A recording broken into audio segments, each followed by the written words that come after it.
Hi guys, I'm Trudy. Welcome back to my channel. In this video, I just want to do a catch up and a little chit chat. And guys, also remember to like, comment, and subscribe. And please share this video. Help me to get to 1,000 subscribers, guys. So what do I want to talk about? Of course, in one of the last videos, I said that I'm not just going to be talking about OT related stuff. I want to, branch out and just talk about other stuff. But in this video, I want to do a little chit chat about OT because, talking about OT is always going to be my first love because that's really why I started this channel, just to discuss OT related topics. So what I wanted to talk about is, just the state of working in rehab because I always want to be transparent in, prospective students who want to pursue OT. I don't want them to only get the good part. I want them to get the good part and the bad part. So what I really want to talk about today, guys, is why it is better to become a CNA rather than a COTA. And as someone who was a COTA prior to being an OTR, you might think, Trudy, what are you talking about? And I'm going to break it down, guys, and tell you why in today's economy, it is actually better, or it is a better investment to become a CNA versus a COTA. So I'm not sure if some of you are aware, but a CNA is a certified nurse's aide. So that's a nursing assistant, whereas a COTA is a certified occupational therapy assistant. Now, to become a COTA, you need, for the most part, 2 to 2.5 years of education. You typically get an associate's degree. So, you do your prerequisites, you do your anatomy, your physiology, statistics, the whole shebang if you've gone to COTA school. And that typically takes, I think for some place it can take as little as 18 months, but for the most part, it's 2 years. It's an associate's degree. And to become a CNA, it typically takes between 1 and 3 months. So right there you can see a CNA 1 to 3 months, whereas a COTA is 18 to 24 months. And this is the reality, guys, of being a COTA versus a CNA. Now, I know union is like a taboo for a lot of therapists because what I heard from like older, therapists, they said back in the days, the therapists didn't really care too much about, union representation because the pay was so good, they didn't really see the need.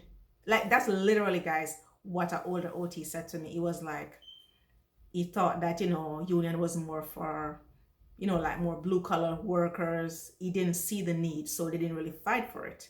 And the same guy is saying that he's thinking of starting a union because the state of therapy now, if we had like union representation in like SNF, things would have been a lot better. But to keep on topic, in terms of union representation, guys, a COTA is typically not represented by a union. Yes, there are few nursing homes where they do have union representation, but for the most part, most COTAs do not have union representation. Whereas a CNA, the vast majority of, SNFs or, whether short-term or long-term care, the vast majority of CNAs are represented by union.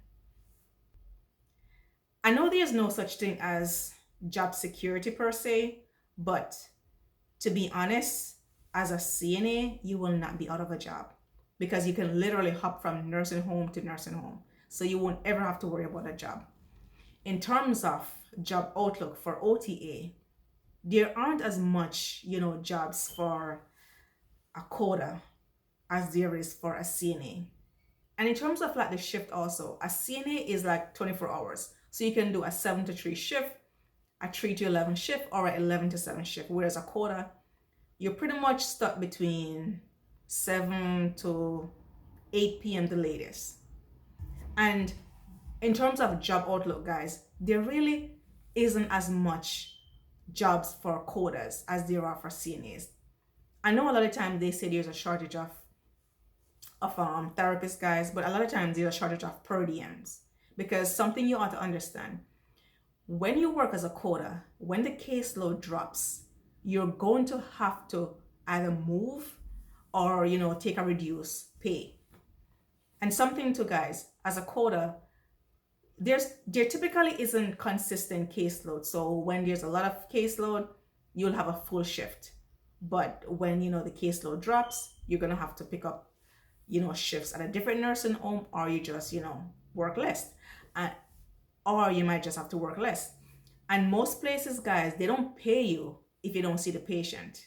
We're what is considered fee for service. So if we don't see that patient and bill for that patient, we don't get paid. So that is something you have to look at if you're planning on becoming a COTA. So as I said, just to recap, there really isn't as much jobs for COTAs as they make it out to seem.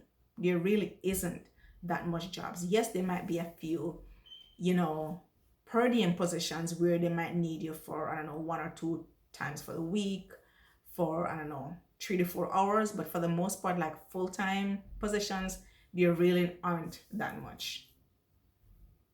And in terms of the pay, let's talk about the pay, guys. And I'm going to be as transparent as possible. So I'm going to talk about the pay for the Northeast. So I'm talking about, for the most part, New Jersey, New York, and Connecticut. And even though I don't work as a COTA anymore, but when I did work as a COTA, I worked in New York City. And at that time, they were paying, okay, let me back up a little bit. In terms of pay, so for a COTA, when I started working as a COTA, and now, guys, the pay is literally the same. The pay is literally the same. So let me break it down. If you get a job as a COTA, as an independent contractor, like, you can expect to get anywhere from $33 an hour to $40 an hour. That might seem like a lot of money, but hold on. So as a COTA, you're getting between $33 an hour to like 40 for the most part. And 40 is on the higher end. Most places these days, guys, with PDPM is not paying $40 an hour. But you can expect to get between like 33. You know what? Let me not even say 33. 30. Let's say between 30 and 40. But most places will pay you like 35, 36 as an independent contractor. But if you get benefits, like if it's a benefit position, the pay is going to be less. The pay is going to be usually like between 25 and 30 an hour. If you're lucky to get like a union position, the benefit might be a lot better. But if you get, especially with a lot of these management companies, they're not giving you more than 15 days. And when I say 15 days, that's included sick days, any form of time off. You can expect to get, for the most part, 15 days. And to start off, it might be less. It might be like 10 days. So for a CNA, I'm talking about now the Northeast, they typically start you off at like $22 an hour. And if you work the night shift, you'll get 24. Because I know somebody now who just started working as a CNA and she's working the evening shift, and they're starting her off at $24 an hour. So that's with benefits, because CNAs don't really do 1099 like COTAs. So now we're looking at starting off like $24 for a CNA versus between like $25 to $30. Now, if you look at the amount of education that you need to become a CNA versus a COTA, that's actually not bad. That's really not bad. And then as a CNA, you won't ever have to worry about you don't have hours. Because let's say if you have, 4 days at this nursing home, you can easily go pick up a day at a different nursing home. And also because CNA job is like 24 hours, so you can work 3 to 11 at this place, then you can go 11 to 7 somewhere else. If you're in like a crunch and you're trying to, let's say you're saving up for a house or, a big ticket item, it's easier to pick up shifts as a CNA versus a COTA. Yes, you can also hustle as a COTA because, as I said, I was a COTA. But here's the dilemma, guys. When you start out as a COTA with that, whatever they offer you, your pay rarely go up. So in terms of pay, guys, a CNA honestly is on top, because with the union, guys, when they do have like their contract, their contract is usually, between 3 to 5 years. Every time they renegotiate a new contract, guys, there's a pay increase. For instance, in New York, what I know is they were starting off with 3% increase, then it was going to go to, I think, 3.5%. You're not seeing those increase if you work as a COTA. So if you're on the fence, guys, if you want to be a COTA, I'm not saying you shouldn't, but this is something you should be aware of. You rarely get pay increase. Whether you become a COTA or a CNA, it's not free. You know, you have to pay to get those certifications. And something else, guys, I wanted to add in terms of like professional development or professional advancement.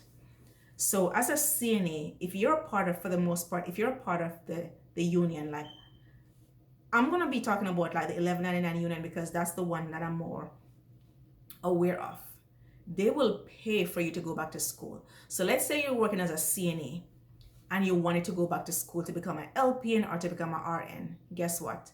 The union will cover, if not all, but most of your tuition. Now, if you're a COTA and you want to go back to school to become an OTR, I do not know any company, guys, who will pay for you to go back to school. As a matter of fact, what I know that some companies will give you is like, you know, they'll throw you a little bone and they'll give you like a year subscription for like occupationaltherapy.com where you can get your CEUs, which don't get me wrong, that's still something. Like in this economy, anything you know, don't get me wrong, guys, in this economy, anything you can get, you have to be grateful for. But getting paid to go back to school to get your degree, if you're a CNA, versus getting paid for occupationaltherapy.com, which is $100 a year. CNA is the better option in this category, guys. And in terms of health benefits, guys, so if you work as a COTA, if you're working as an independent contractor, you're not getting any benefits. As a matter of fact, you're paying your taxes. So let's say for argument's sake, you're making say $37 an hour, or you know what, let's go on the higher end, which is the minority, but let's say you're making $40 an hour. Remember, you have to pay your own taxes. You have to figure out health insurance. If you don't work, you don't get paid. So if you're gonna go on vacation, you have to be pretty strategic and plan your vacation, because if you don't work, you don't get paid. Whereas as a CNA, you're gonna get your full health benefits. $11.99 benefits, it's very good. You get your full benefits, you get your sick days. Typically they get sick days and they get vacation days separate. So they're not just gonna give you, let's say, 15 days and say, whether you're sick or vacation, that's what you're gonna use. No, you get your sick days different and you get your vacation days different. And for the most part, I know they can roll over their days. So if, let's say, they did finish their vacation days or they didn't finish all your sick days, they can roll them over to the next year. So this is something you have to worry about, that you have to think about. Health benefits. Yes, when you're younger in your 20s, it might not be as important, but you know, as we get older, you hit in your 30s and 40s, you know, health insurance becomes very important. And something that I realized, guys, is that when you don't have the best insurance, guys, let's say you go to the doctor and you want something like an MRI.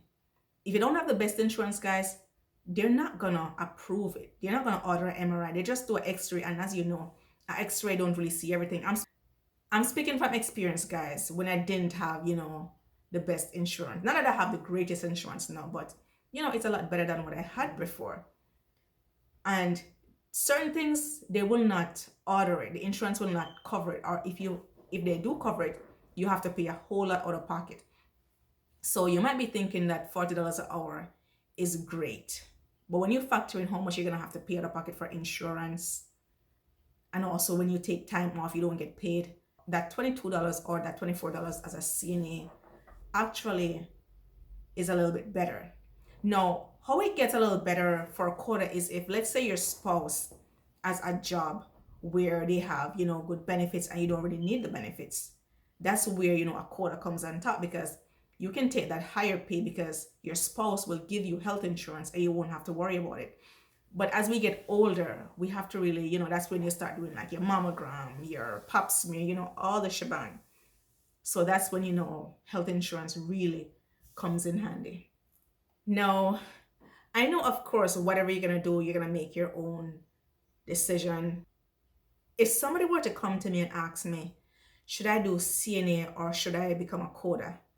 100% I would tell them become a CNA, because you can work as a CNA for 2 years and then the union will pay for you to go back to school to become, if you want to become an OTR, or you want to become a registered nurse, or you want to become an LPN. Whereas as a COTA, unless you're a part of the union, and as I said, guys, the average COTA does not have union representation. And something I just want to add to as I wrap up this video, let's move more practical now. You know, like, things just aren't the same as they were. So if you're on the fence, guys, you know, look into these things that I just mentioned. Take advantage of the union if you're a part of the union. You know, they do offer you benefits like, you know, helping you go back to college. Do take advantage. And also, guys, if you're a COTA, I would say try to get a union position. I know at first it might be like a pay cut because you might be used to getting more, but look at the long-term benefits, guys. And something else, guys, I have to say, I know more CNA who are homeowners than I know COTAs who are homeowners. And let that sink in. And I'm talking about New York City, which is one of the most expensive places to live. Because as I said, CNA has a better setup. You can really go on your grind if you really want to. Let's say you want to purchase a big ticket item like a house.